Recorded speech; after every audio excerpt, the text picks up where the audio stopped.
Vous pouvez voir toute ma joie à chaque samedi soir de savoir que je vais vous rencontrer, je vais pouvoir partager avec vous la parole de Dieu.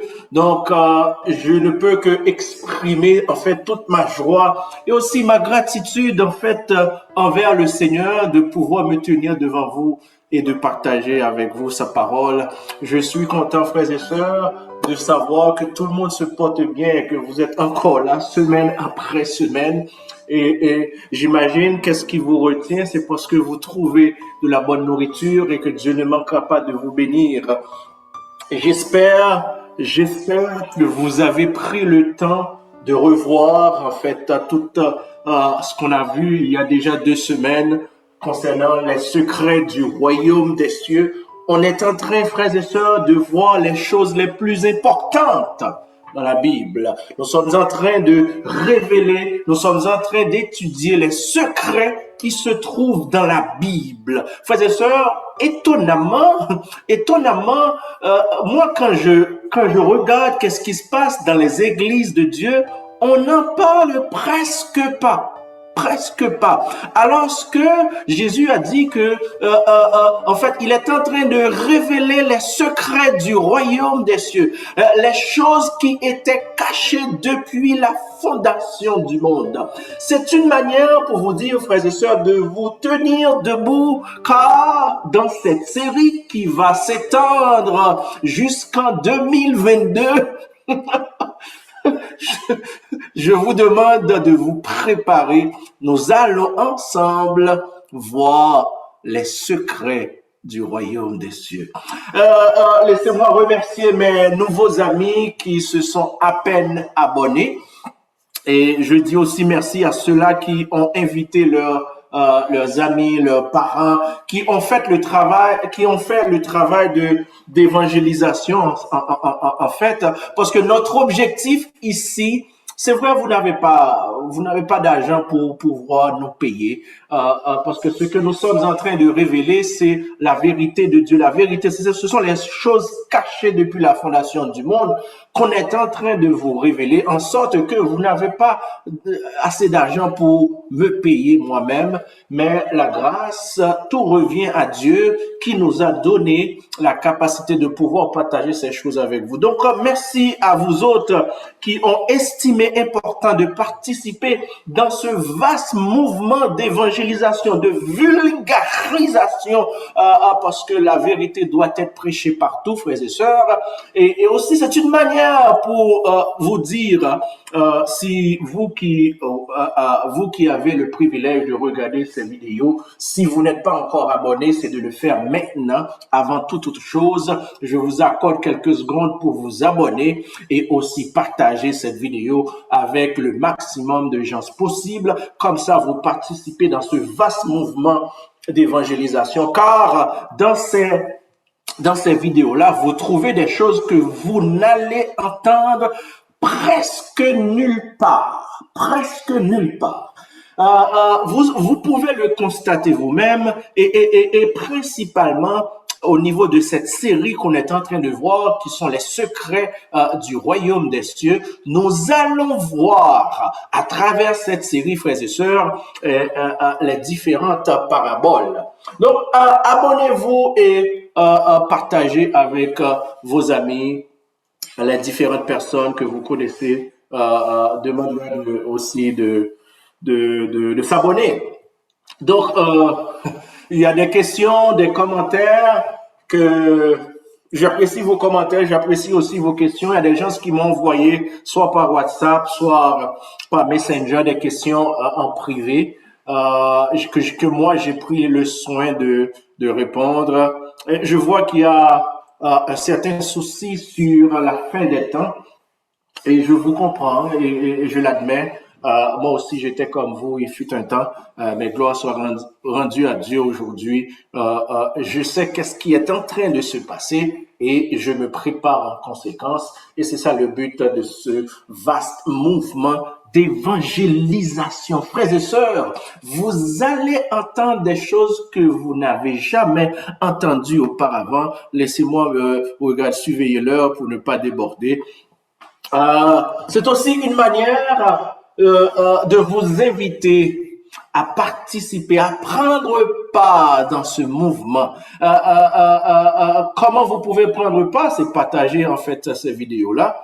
Et si vous avez des questions, à la fin de chaque vidéo, nous prenons la peine de donner notre courriel. Vous pouvez nous écrire ou bien nous écrire sur Facebook, nous écrire sur notre adresse électronique ou bien un Twitter, mais je n'ai pas encore donné mon compte Twitter. Frères et sœurs, nous sommes en train de vous donner de la nourriture solide. Nous sommes en train de voir les secrets du royaume des cieux.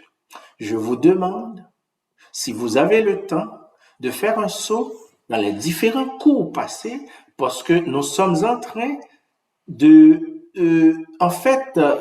voir des choses plus en profondeur.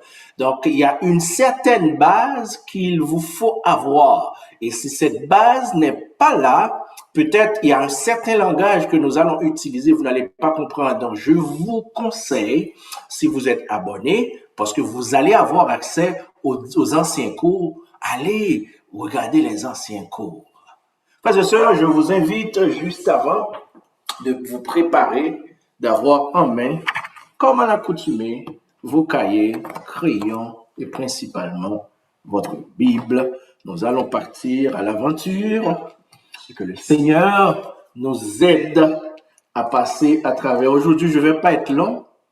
Je vais juste, parce que nous sommes en train d'introduire la notion de secret qui concerne le royaume des cieux. Et c'est ça qu'on est en train de voir. Je vous invite juste avant de faire un résumé de ce qu'on a vu la semaine passée, les 2 semaines passées, je vous invite à me rejoindre dans un mot de prière, comme ça le Seigneur puisse prendre le contrôle de notre journée. Seigneur Dieu Tout-Puissant, Dieu infiniment grand, nous te disons merci. Merci pour tout. Merci en fait pour ce privilège dont tu nous as fait grâce aujourd'hui de pouvoir nous tenir debout et d'être un instrument entre tes mains. Nous qui jadis, Seigneur, étaient parmi les brigands, ceux-là qui faisaient du n'importe quoi, Seigneur, nous suivions à cette époque-là nos propres lois, nos propres principes. Mais aujourd'hui, Seigneur Père, nous sommes un instrument, nous sommes un vaisseau utile entre tes mains, Seigneur Père. Ô Dieu Tout-Puissant, que toute la gloire te revienne, Seigneur, que tu puisses permettre à tout un chacun, ceux-là qui ont la capacité, l'opportunité, le privilège de pouvoir auditionner, regarder, Seigneur, participer dans ces cours, dans ce mouvement d'évangélisation, dans ce vaste mouvement de vulgarisation de ta vérité, Seigneur, que tu puisses leur donner eux aussi, Seigneur, cette capacité de pouvoir, Seigneur Père, être transformés par ta parole et à la fin qu'ils puissent eux aussi être un instrument d'évangélisation de la vérité, Seigneur. Et à la fin que toute la gloire te revienne. Au nom de ton Fils Jésus, nous t'en prions. Amen. Amen. Encore une fois, frères et sœurs, bienvenue. Pour ceux qui ne me connaissent pas, moi, mon nom, c'est Rousni Madestin. On me demande de prendre mon temps pour bien dire le nom. C'est Rousni Madestin. Je suis votre humble serviteur. Je ne suis pas fameux. Je ne suis pas connu, mais ce qui est important, je suis en possession de quelque chose qui vous est très important, la vérité qui se trouve dans la parole de Dieu. Et je vous demande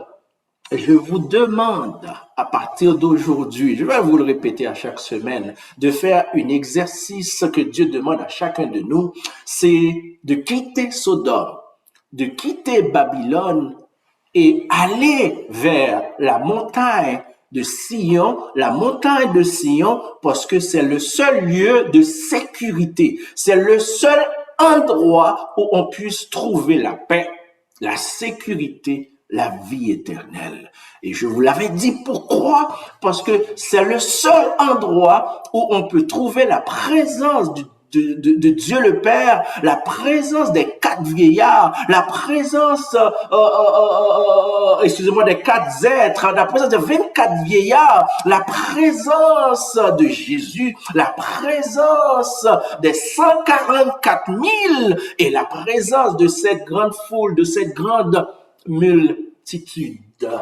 Que Dieu vous aide à faire cet exercice de fuir Sodome ou Babylone, comme on l'appelle en Apocalypse, vous n'allez pas fuir vers n'importe où, comme l'avait fait l'eau. L'eau s'est fuie vers la montagne.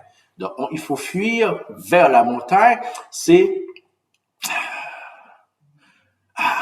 Faut pas juste fuir, mes amis.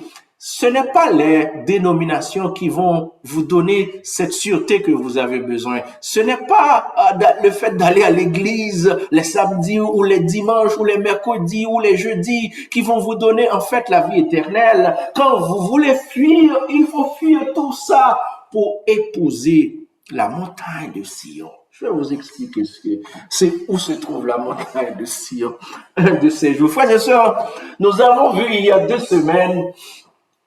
semaines de ça, nous avons vu ensemble les secrets du royaume des cieux. Nous avons vu que Jésus parlait en fait à la foule. Et nous avons dit dans cette foule, et contrairement, nous sommes en train de corriger le cahier de beaucoup de monde, contrairement à ce qu'ils enseignent dans leur prédication, dans leur, je sais pas quoi, moi, ce message ne s'adresse pas au monde du dehors. Ce message s'adresse au monde du dedans. Jésus était en train de parler au peuple d'Israël d'alors. En d'autres termes, il y avait les scribes, les pharisiens, il y avait aussi le peuple, ce qu'on peut appeler aujourd'hui les membres de l'Église. Il y avait les membres de l'Église, il y avait les pasteurs, les bishops. Jésus-Christ s'adressant à tout le monde. Mais il s'adressait au peuple de Dieu, incluant les disciples. Et Jésus a dit, et les disciples, Jésus a parlé en fait en parabole. Et nous avons expliqué, frères et sœurs, la dernière fois, que les prophéties de Dieu sont données sous forme de parabole. Les prophéties de Dieu sont données sous forme de parabole. À chaque fois que vous voyez une parabole dans la Bible, comprenez, frères et sœurs, c'est une prophétie. C'est une prophétie. Vous n'avez jamais entendu parler de ça. Je vous le dis maintenant, à chaque fois que vous voyez une parabole dans la Bible, c'est une prophétie. Donc, toutes les paraboles de Jésus, c'était des prophéties. C'était des prophéties. Et les disciples ont posé la question à Jésus, mais maître, pourquoi tu leur parles en parabole? Et Jésus a dit, écoutez, à vous, nous avons expliqué, frères et sœurs, dans cette foule-là, qui représente le peuple de Dieu aujourd'hui, si vous voulez bien, qui représente l'Église de Jésus-Christ. Il y avait vous, il y avait une première catégorie qui s'appelait vous, et il y a aussi une autre catégorie qui s'appelait eux. Mais Jésus a dit à vous, il a été donné de connaître les oracles de Dieu. À vous, il a été donné de connaître les choses cachées depuis la fondation du monde. Mais à eux autres, non. À eux autres, non. Donc, il y a 2 groupes. Et la question qu'on s'était posée, mais pourquoi Dieu a-t-il choisi de révéler les secrets du royaume des cieux à certains et non à d'autres?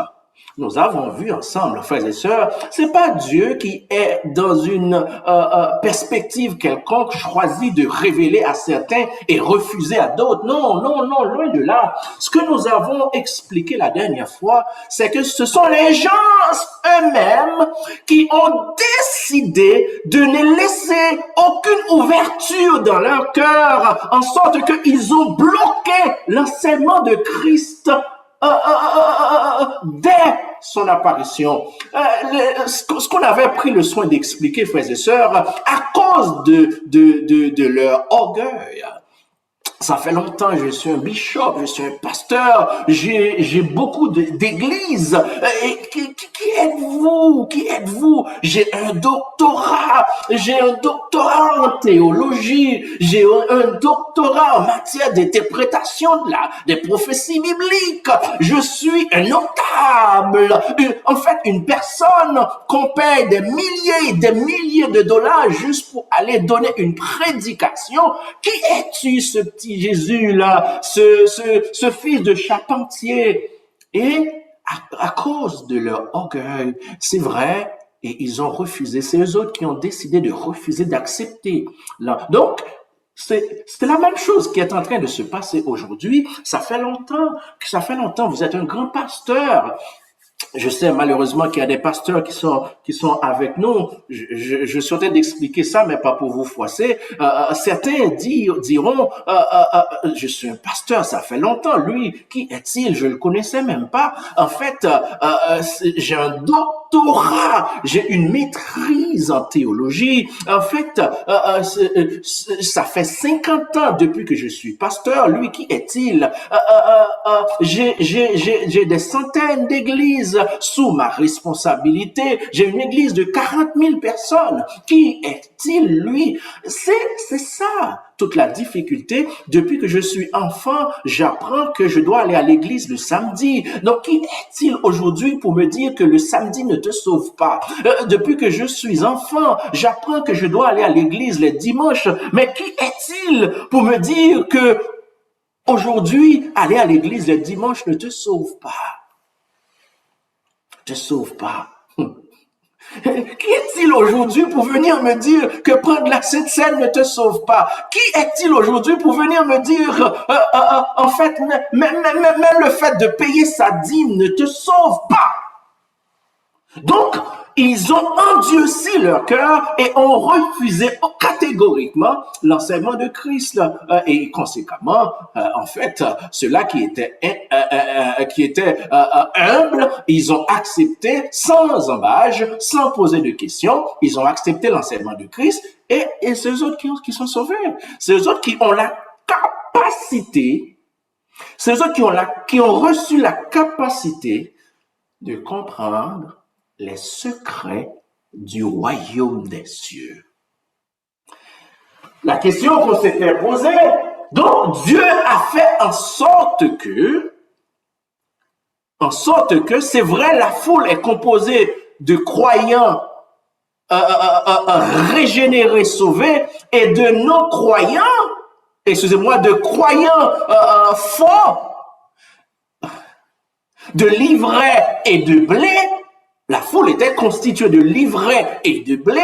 Jésus-Christ les a laissés grandir, mais il va avoir une période de temps, un moment qu'on appelle la fin d'une dispensation, qu'on appelle le grand jour. Alléluia. À ce moment-là, le maître fera ce qu'on appelle la récolte. La récolte. Donc, Dieu a permis à certains de pouvoir comprendre les secrets du royaume pour pouvoir faire la décantation au moment opportun. Il va arriver un moment, ce moment sera opportun, et il sera en mesure de savoir ceux-là qui étaient réellement des chrétiens sauvés et ceux qui ne l'étaient pas, qui étaient des fakes. Et à ce moment-là, beaucoup diront, Seigneur, n'avons-nous pas prophétisé en ton nom? N'avons-nous pas fait des miracles? N'avons-nous pas, évangélisé? N'avons-nous pas, prêché chaque dimanche? Nous avons, une église de 50 000 membres, Seigneur. Nous avons beaucoup travaillé pour toi. Et le Seigneur dira en ce jour-là, ce jour grand et redoutable, alléluia, d'ailleurs, je vous ai jamais connu. Donc la question qu'on s'était posée, frères et sœurs, vous qui m'écoutez, vous pasteurs, leaders, chrétiens, évangéliques, dans quel groupe êtes-vous? Parce qu'il va y avoir une décantation. C'est vrai, maintenant, vous trouvez tout le monde à l'église. Vous trouvez tout le monde. Vous trouvez tout le monde dans les nations. Mais il va y avoir une décantation. Cette décantation, c'est le maître du chant lui-même qui viendra faire la décantation. D'un côté, on va mettre ceux-là qui connaissent les secrets du royaume à la droite du maître, et de l'autre côté, on va mettre ceux-là qui étaient à l'église, les pasteurs, les grands membres, mais qui ne connaissaient pas les secrets du royaume des cieux. Aujourd'hui, posez-vous la question, est-ce que vous connaissez les secrets du royaume des cieux? Je suis en train de surveiller l'heure, je ne veux pas dépasser aujourd'hui. Est-ce que vous connaissez les secrets du royaume des cieux? Donc, c'est ça qu'on avait vu, frères et sœurs, et j'espère que ce petit rappel vous a aidé. Donc, Dieu va faire ce qu'on appelle une décantation à la fin. Et c'est aussi une manière pour vous dire, pour vous aviser qu'il est fondamental, frères et sœurs. Si vous êtes maintenant à l'église, si vous faites partie des nations, si vous faites partie d'une dénomination, vous êtes peut-être un membre influent au sein de la communauté chrétienne, et le moment est opportun de vider ce que vous êtes et de faire une activité sincère, une action sincère, et de vous poser la question: est-ce que vous connaissez les secrets du royaume des cieux? Est-ce que vous êtes réellement, et je me souviens dans une de mes prédications, j'avais posé cette question: êtes-vous citoyen du royaume? Le fait d'habiter dans un pays, par exemple, je peux avoir la carte de résidence, j'habite aux États-Unis, mais cela ne fait pas de moi un citoyen américain. Je peux avoir la carte de résidence, j'habite au Canada, mais cela ne fait pas de moi un citoyen canadien. Je peux être au Nigeria, j'ai la résidence nigériane, mais cela ne fait pas de moi un citoyen nigérian. Frères et sœurs, êtes-vous citoyen du royaume? Un jour viendra, le grand jour, le jour J, le Seigneur viendra faire la décantation, et il va prendre seulement les citoyens. Si vous étiez juste résident, mais vous n'êtes pas à la bonne place. Que le Seigneur vous aide, frères et sœurs.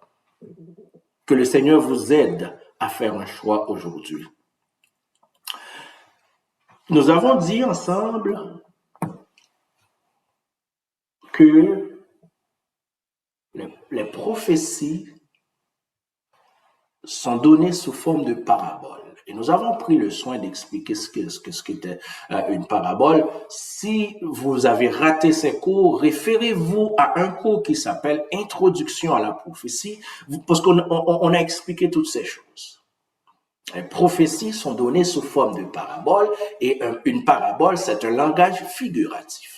Référez-vous aux anciens cours pour pouvoir comprendre. Frères et sœurs, il est important de comprendre, de connaître les prophéties dans la Bible. Contrairement à ce qu'on vous enseigne à Babylone, la Bible n'est pas un livre littéral, c'est faux, c'est archi faux. Si Dieu a gardé en secret depuis la fondation du monde certaines choses et les révèle au compte-gouttes au fur et à mesure, donc frères et sœurs, la Bible n'est pas un livre littéral. C'est pour cela qu'il y a autant d'interprétations concernant des livres comme Daniel, comme Apocalypse, comme Matthieu 24. J'espère que cette série va vous aider à vous orienter. Donc, les prophéties sont d'une importance capitale. Je vous invite à lire avec moi 2 Pierre, le second épître de Pierre, chapitre 1er, nous lirons les 20e et 21e versets. 2 Pierre, chapitre 1er, je vais les lire en rafale. 2 Pierre 1, 2 Pierre 1, 20 et 21. 20 et 21. Les 2 derniers versets. Préparez-vous, on va lire ensemble. On va les lire en rafale. 2 Pierre, chapitre 1er, 20, 21. Je lis pour vous. 2, 3, go. Sachant tout d'abord, vous-même, qu'aucune prophétie de l'Écriture ne peut être un objet d'interprétation particulière. C'est to be or not to be. Car ce n'est pas par une volonté d'homme qu'une prophétie a jamais été apportée, mais c'est poussé par le Saint-Esprit. Un jour, je vais vous parler du Saint-Esprit que le monde n'explique pas vraiment bien. Mais poussé par le Saint-Esprit que des hommes ont parlé de la part de Dieu. Donc, une prophétie, c'est Dieu qui révèle les choses. Référez-vous à l'introduction à la prophétie. Donc, la prophétie, frères et sœurs, c'est la volonté de Dieu. Dieu révèle sa volonté. C'est capital de comprendre. C'est capital. La question qu'on doit se poser, mais pourquoi Jésus est en train de révéler, pourquoi Jésus est en train de révéler les secrets qui étaient cachés depuis la fondation du monde à des gens maintenant et qu'ils refusent d'écouter. Pourquoi? La même chose aujourd'hui. Vous allez voir, il y a un frère qui m'a posé la question, mais il y a un pasteur dans ce cours qui m'avait posé la question, ce que je ne comprends pas, pasteur, pourquoi il n'y a pas plus de monde qui viennent participer dans ce cours, un cours aussi important? Je lui ai dit la même chose que je vais vous dire maintenant. Zacharie, je vais vous lire Zacharie chapitre 7. Zacharie chapitre 7. Zacharie chapitre 7. Je cherche pour vous le verset. Zacharie chapitre 7. Verset, on va commencer à partir du 11e verset. Zacharie chapitre 7, du 11e verset.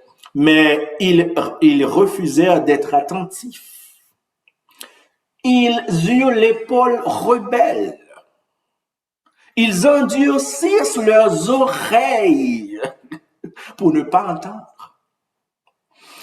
Ils rendirent leur cœur dur comme le diamant pour ne pas écouter la loi. Ici, c'est Dieu qui parle à son peuple, le peuple d'Israël. Et les paroles que l'Éternel des armées leur adressait par son esprit, par les premiers prophètes. Ainsi, l'Éternel des armées s'enflamma d'une grande colère. Frères et sœurs, pourquoi? La raison est simple. Les hommes aiment ce qui est facile. Les hommes aiment ce que tout le monde fait. C'est la même chose qui s'était passée lors de la première venue. La foule suivait les pharisiens et les scribes, mais il n'y avait pas un grand monde qui voulait suivre en réalité les enseignements de Jésus, excepté les 12 au début. Donc, le monde a toujours tendance à suivre le flow. Qu'est-ce qui est à la mode? Qu'est-ce que tout le monde dit? C'est ce que le monde a tendance à suivre.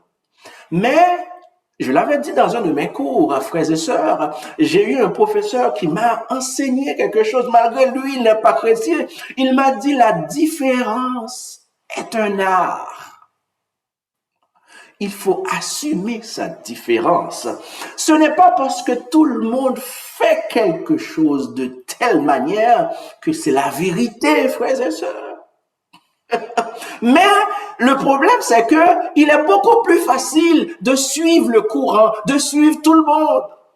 Et c'est pour cela, aujourd'hui, l'Église, les leaders ne vous donnent pas la capacité de faire un sursaut, de faire une introspection. Vous suivez le flow. On vous dit de venir à l'Église les samedis, vous venez à l'Église les samedis. On vous dit de prendre la Sainte Seine, vous prenez la Sainte Seine. Le pasteur vous dit, quand vous prenez la Sainte Seine, il faut être de telle manière, alors que lui, il est d'une autre manière. Vous ne posez pas de questions, mais vous suivez parce que c'est ce que tout le monde fait.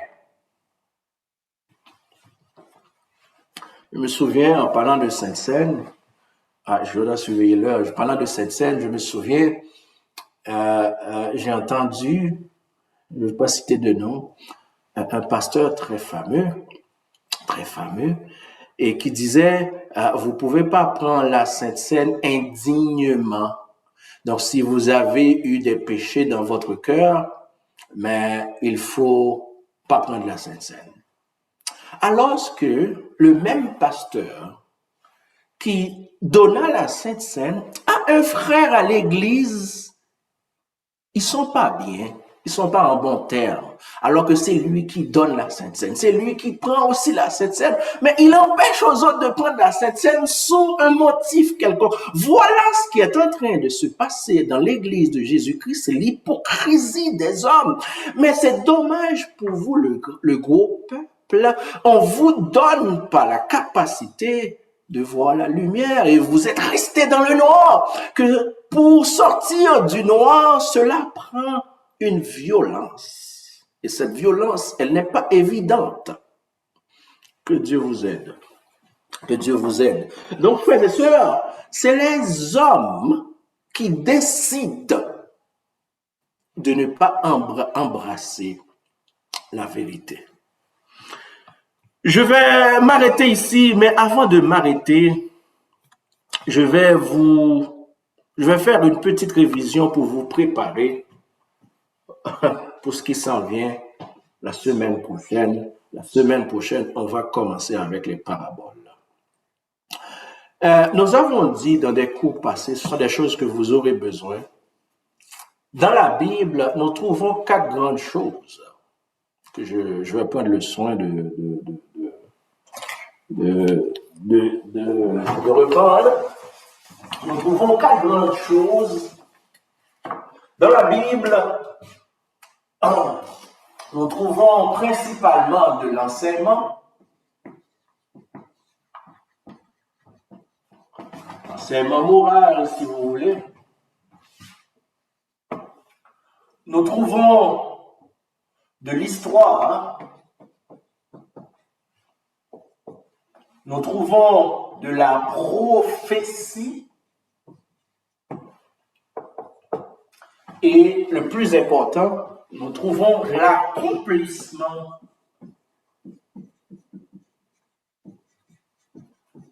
de cette prophétie-là. En sorte que il y a d'autres Bibles, d'autres livres. Dans ces autres livres-là, vous allez aussi trouver de l'enseignement moral. Vous allez aussi trouver de l'histoire. Vous allez aussi trouver de la prophétie. Mais qu'est-ce qui fait que notre Bible soit différente des autres Bibles? C'est parce que les prophéties qui se trouvent dans notre Bible trouvent leur accomplissement. En sorte que notre Dieu, lorsqu'il dit quelque chose, la chose arrive. Jean 14, verset 29. Je vous ai dit ces choses à l'avance, de manière à ce que lorsque ces choses arriveront, vous croyez. Et c'est ce qui fait la différence. Notre Bible trouve des prophéties et ces prophéties-là trouvent leur accomplissement.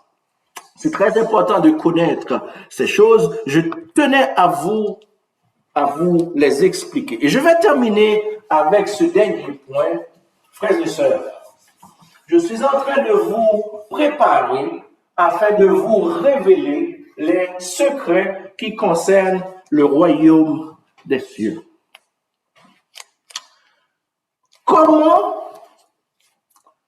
les prophéties, c'est très important. Je les ai écrits ici, je vais prendre le soin de les mettre au tableau. Ou bien de vous les dicter, je vais vous les dicter, je ne vais pas les écrire. Comment, de quelle façon peut-on trouver les paraboles ou les prophéties dans la Bible? De quelle manière? Il y a 6 grandes manières qu'on peut trouver les prophéties. J'imagine que je dois écrire un peu. Là. Les prophéties ou bien une parabole peut être présenté sous forme d'un objet. Là, je vais terminer avec ça et il vous faut connaître ces choses pour le restant de votre vie.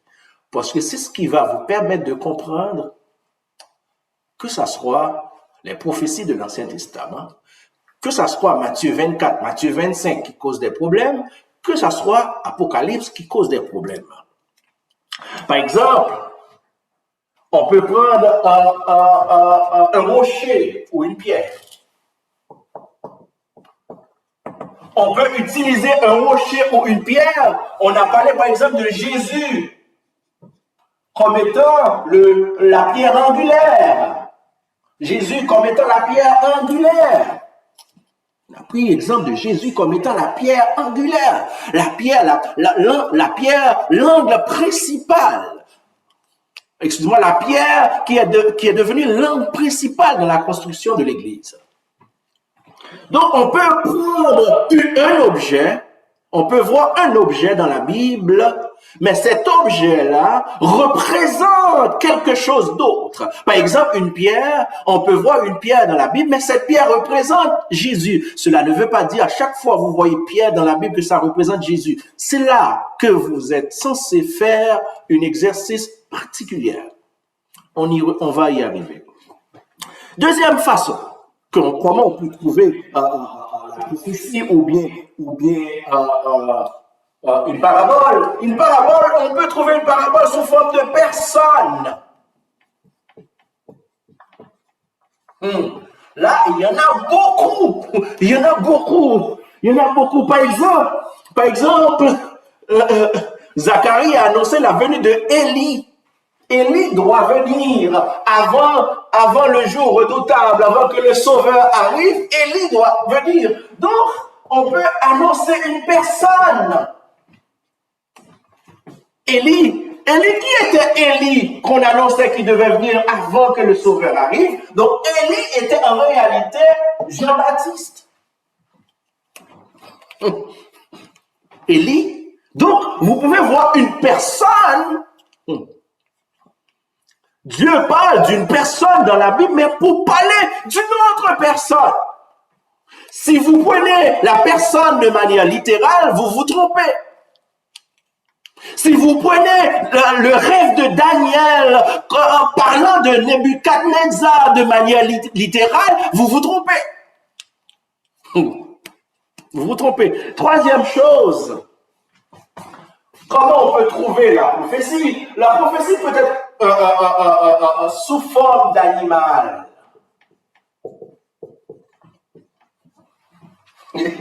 Je sais que vous allez me donner un exemple très facile. Par exemple, le serpent. Le serpent qui désigne Satan. On peut prendre un autre exemple, l'agneau. L'agneau qui représente Jésus. L'agneau. Est-ce que ça veut dire à chaque fois que vous voyez l'agneau dans la Bible, ça représente Jésus? Non. C'est ça, c'est là le travail du Saint-Esprit. Mais ce que cela doit vous rappeler que lorsque vous lisez une prophétie, si vous voyez agneau, il faut avoir une lumière. Il faut avoir une lumière. Pourquoi le peuple d'Israël, lors de la sortie en Égypte, devait sacrifier un agneau? Donc cet agneau-là préfigurait, représentait, prophétisait, annonçait un autre agneau qui allait libérer son peuple. Pas l'Israël physique qui était en esclavage, mais un autre Israël spirituel qui se trouve maintenant en esclavage. Alléluia. Alléluia. Dieu, je dois effacer ici. Voilà. Je vais effacer. j'espère que vous avez noté. Je vais effacer. La quatrième façon, Dieu peut utiliser l'histoire. Là, j'ai besoin de votre attention ici, là. C'est D. A, B, C, D, non, c'est E. C'est E. L'histoire. Dieu peut utiliser l'histoire pour prophétiser de quelque chose. Maintenant, si je veux vous expliquer une erreur que le monde commet. Par exemple, quand vous lisez, frères et sœurs, l'histoire de Jonas qui a passé 3 jours dans le ventre d'un gros poisson. Mais si vous prenez l'histoire de Jonas de manière littérale, vous êtes très, très loin de la prophétie de Dieu. L'histoire de Jonas qui a passé 3 jours dans le ventre du poisson, en réalité, préfigurait la venue du Sauveur qui doit être lui aussi dans le ventre, ou bien dans le séjour des morts pendant 3 jours. Et qui va être ressuscité. Donc, si vous n'arrivez pas, donc les gens, c'est normal, lors de la première venue, alors que Jésus-Christ était là, les scribes, les pharisiens, ils n'ont pas compris l'histoire de Jonas. Ils n'avaient pas compris parce que la prophétie était fermée, et la prophétie était fermée. Mais maintenant, pour nous autres, la prophétie, elle est ouverte. Si vous prenez l'histoire de Jonas qui a passé 3 jours dans le ventre d'un poisson de manière littérale, vous passez à côté. Laisse-moi surveiller l'heure. Vous passez à côté. Vous passez à côté et en tant que tel, vous n'êtes pas sauvé. Vous ne comprenez rien. Vous n'êtes pas citoyen du royaume. Vous ne comprenez pas les secrets du royaume des cieux. Dernière chose, et non loin la moindre, la façon que Dieu peut donner une parabole ou une prophétie sous forme d'un lieu ou emplacement.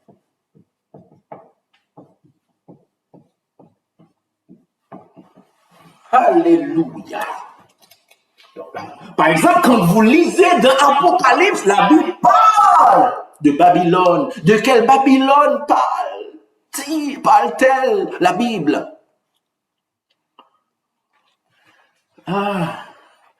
Laisse-moi voir si je peux lire ce verset, Apocalypse chapitre 11. J'aime ce verset.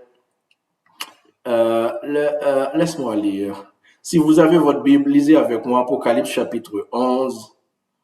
Apocalypse chapitre 11, je cherche pour vous le verset. Voilà. Vous pouvez le prendre en référence pour vous qui allez passer des examens. Je vais terminer ici, là. Apocalypse chapitre 11, le 8e verset. Apocalypse chapitre 11, le dernier livre de la Bible. Apocalypse 11, verset 8. Je lis à l'instant. 2, 3, go. Et leurs cadavres, pour vous mettre dans le contexte, je devais lire plus haut. Parce qu'il parle des 2 témoins que je vais vous expliquer dans un autre cours. Je vais commencer à partir du 3e verset pour que vous ne soyez pas dans l'ignorance, frères et sœurs, de quoi on parle ici. Je lis à l'instant. Verset 3. Je donnerai à mes 2 témoins le pouvoir de prophétiser, revêtus de sacs, pendant 1260 jours. Ce sont les 2 oliviers. Olivier, c'est un arbre. Donc, qu'est-ce que ça veut dire olivier? Qu'est-ce que ça veut dire 2 oliviers? Vous voyez ce qu'il a dit? Il a dit, ce sont mes 2 oliviers. Ce sont les 2 oliviers. Donc, quand vous voyez olivier, ça doit vous clignoter quelque chose dans la tête. Ce sont les deux oliviers et les deux chandeliers, frères et sœurs. Chandelier, qu'est-ce que ça veut dire, chandelier? Quand vous voyez chandelier, qu'est-ce que ça veut dire? Par exemple, le chandelier qui était dans le tabernacle, qu'est-ce que cela préfigurait? Donc, quand vous voyez, si vous n'arrivez pas à comprendre le chandelier qui était dans le tabernacle comme étant une prophétie pour annoncer des choses futures, quand vous voyez chandelier ici, vous n'allez rien comprendre, frères et sœurs. Qu'est-ce que ça veut dire, chandelier? Donc, chandelier, ce n'est pas juste un objet. Ça préfigurait quelque chose beaucoup plus profond que ça. Frères et sœurs, tout le tabernacle, là, je vous le dis d'avance, c'était une prophétie. Tout ce qu'il y a dans le tabernacle était une prophétie. J'aurai le temps de vous expliquer tout ça. Je lis, ok. Ce sont les deux oliviers, les deux chandeliers qui se tiennent devant le Seigneur de la terre. Si quelqu'un veut leur faire du mal, du feu sort de leur bouche et dévore leurs ennemis. Et si quelqu'un veut leur faire du mal, il faut qu'ils soient tués de cette manière. Verset 6. Ils ont le pouvoir de fermer le ciel. De quel ciel parle-t-on ici, là? De quel ciel? De quel ciel? Une question que vous vous êtes jamais posée, de quel ciel parle-t-on? Par exemple, nous, on va au ciel. Dans quel ciel on va? De quel ciel partons lorsque tout le monde dit qu'on va monter pour aller au ciel? De quel ciel? Là, je vous dis les vraies affaires. Je vous dis les vraies affaires. J'ai la liberté de vous dire les vraies affaires. Donc, je vous encourage à avoir ces interrogations-là et à chercher les réponses. Ils ont le pouvoir de fermer le ciel afin qu'il ne tombe point de pluie. Pluie, qu'est-ce que ça veut dire? Pluie, est-ce que c'est la pluie de manière littérale, frères et sœurs? Pendant les jours de leur prophétie, et ils ont le pouvoir de changer les eaux en sang, de frapper la terre de toute espèce de plaie, chaque fois qu'ils le voudront. Quand ils auront achevé leur témoignage, la bête, quand on parle de la bête, qu'est-ce que ça veut dire bête? Il y a bête, il y a la bête. Qu'est-ce que ça veut dire bête? Qu'est-ce que ça veut dire la bête? Ici, on ne parle pas d'une bête, on parle de la bête qui monte de l'abîme, leur fera la guerre, les vaincra et les tuera. Et leurs cadavres seront exposés, verset 8 qui nous intéresse, et leurs cadavres seront sur la place de la grande ville, qui est appelée dans un sens spirituel. Qu'est-ce que vous voulez qu'on vous explique lorsqu'on parle de Sodome, lorsqu'on parle de Babylone, frères et sœurs? C'est spirituel. Dans un sens spirituel, Sodome et Égypte. De quelle Égypte qu'on parle ici, frères et sœurs? La même où le Seigneur a été crucifié. Je termine avec ça. Je vais terminer. Je vais terminer et j'espère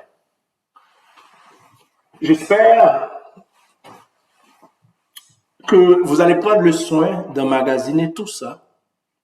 Parce que ça, c'est des préparatifs pour pouvoir rentrer dans les paraboles la semaine prochaine.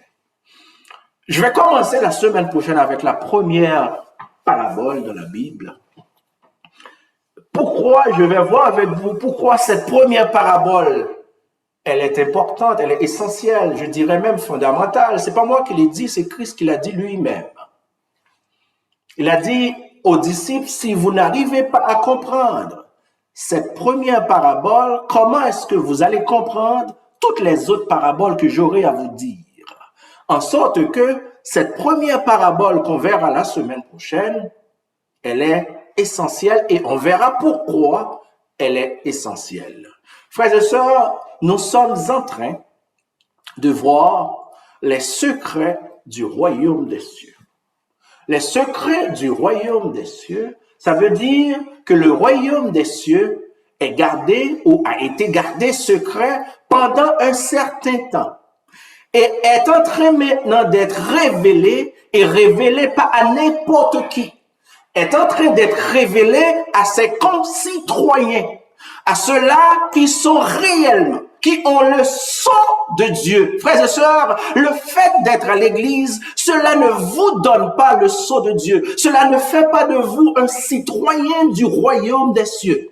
Donc, les secrets sont révélés seulement aux citoyens. Et pourquoi c'est révélé seulement aux citoyens? C'est parce que Dieu est en train de faire une décantation. Frères et sœurs, la décantation est en train de se passer. La décantation est en train de se manifester entre ceux-là qui sont réellement citoyens du royaume, ceux-là qui ont la capacité de comprendre les secrets jadis cachés et qui sont maintenant révélés, et ceux-là qui sont des faux, ceux-là qui sont des faux. Vous avez un faux permis, un faux passeport, et le maître est en train de vous mettre à vue. La question, alors que je termine, vous est posée: dans quel groupe êtes-vous? Dans quel groupe êtes-vous? Est-ce que vous êtes dans le groupe des citoyens du royaume, ou bien est-ce que vous êtes dans le groupe des usurpateurs? Vous n'êtes pas réellement. C'est vrai, vous êtes dans le champ de Dieu. Vous êtes dans le champ de Dieu. Peut-être que vous travaillez dans le champ de Dieu. Peut-être que vous êtes en train de faire quelque chose dans le champ de Dieu, mais en réalité, vous n'êtes pas citoyen du royaume. Posez-vous la question pendant qu'il est encore temps.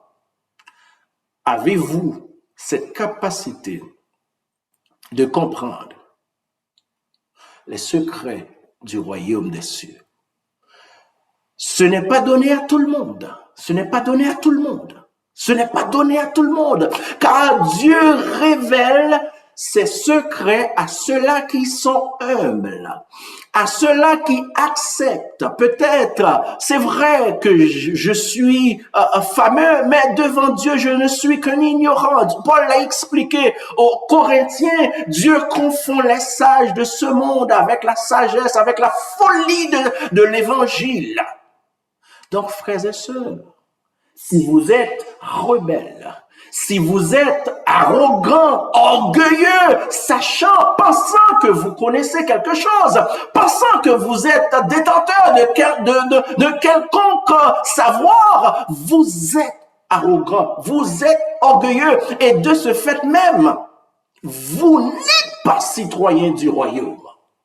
Et la décantation, frères et sœurs, est en train de se faire. De se faire. C'est ou bien vous êtes parmi les blés et on va vous mettre dans le grenier, ou bien vous êtes parmi les livrets, vous allez être brûlés. Les livrets ne servent pas à grand chose, absolument à rien en fait.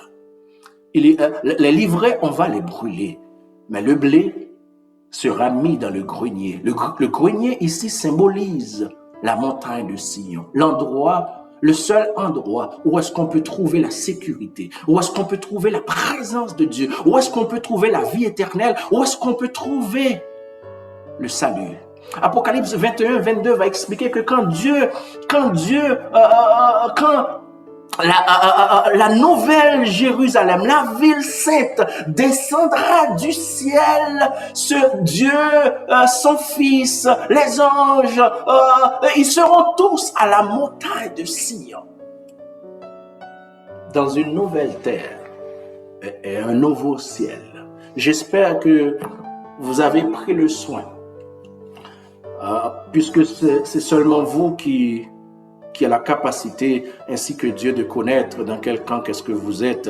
Vous êtes en train d'analyser votre vie avec honnêteté et sincérité pour déterminer en réalité dans quel camp vous êtes et faire le bon choix aujourd'hui. J'espère que le bon Dieu nous guidera. Frères et sœurs, alors qu'on termine, la semaine prochaine, préparez-vous. Nous allons voir les choses en profondeur. Je vais les faire en survol, car je dois avoir pas mal de paraboles, au moins 6 ou 5. Et ce sont des secrets révélés depuis la fondation du monde. Alléluia. Merci Seigneur pour ces paroles que nous venons d'entendre, Seigneur. Que tu es en train, au moment où est-ce qu'on parle, de révéler les choses qui étaient cachées depuis jeunesse. Tu es en train de les révéler. Pourquoi? Parce qu'on est en train d'assister à un changement d'âge, à un changement de dispensation, à un changement de régime. Alléluia. À un changement de dispensation. Tu l'as dit, Seigneur Père, dans l'Apocalypse, au son de la dernière trompette, la 7e trompette, Seigneur, le royaume du monde deviendra le royaume de Dieu. Quel miracle, Seigneur Père!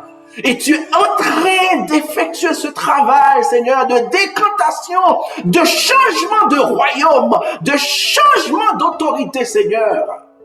Merci pour ces révélations, Seigneur. Et donne à plus d'eux, ceux-là qui ont la capacité ce soir, ou bien dans un autre jour ou une autre fois, de revoir ces vidéos, donne-leur la capacité de comprendre la nécessité de changer de camp s'ils ne le sont pas dans le bon camp, Seigneur. Donne-leur la force, le courage de fuir Sodome, de fuir Égypte, de fuir Babylone, Seigneur Père, vers la montagne de Sion où est-ce qu'on peut te rencontrer. C'est l'unique endroit, Seigneur. Seigneur, donne-nous la sagesse, l'humilité de savoir devant ta sagesse qu'on ne connaît absolument rien. Et comme disait l'autre, Seigneur, tout ce que je sais, c'est que je ne sais rien devant toi. Seigneur, nous ne sommes que feuilles, Seigneur Père. Mais, Seigneur, permets que nous soyons comme les disciples, des ignorants aux yeux des hommes, mais des humbles à tes yeux, et que nous puissions accepter cette vérité et changer de camp et épouser, Seigneur, les bonnes actions, les bonnes attitudes, alors que tu es en train de faire ta décantation, de séparer les loups avec les brebis, Seigneur Père. Merci pour ces choses. À la fin, que toute la gloire te revienne. Au nom de Jésus-Christ, ton Fils, nous t'en prions. Amen.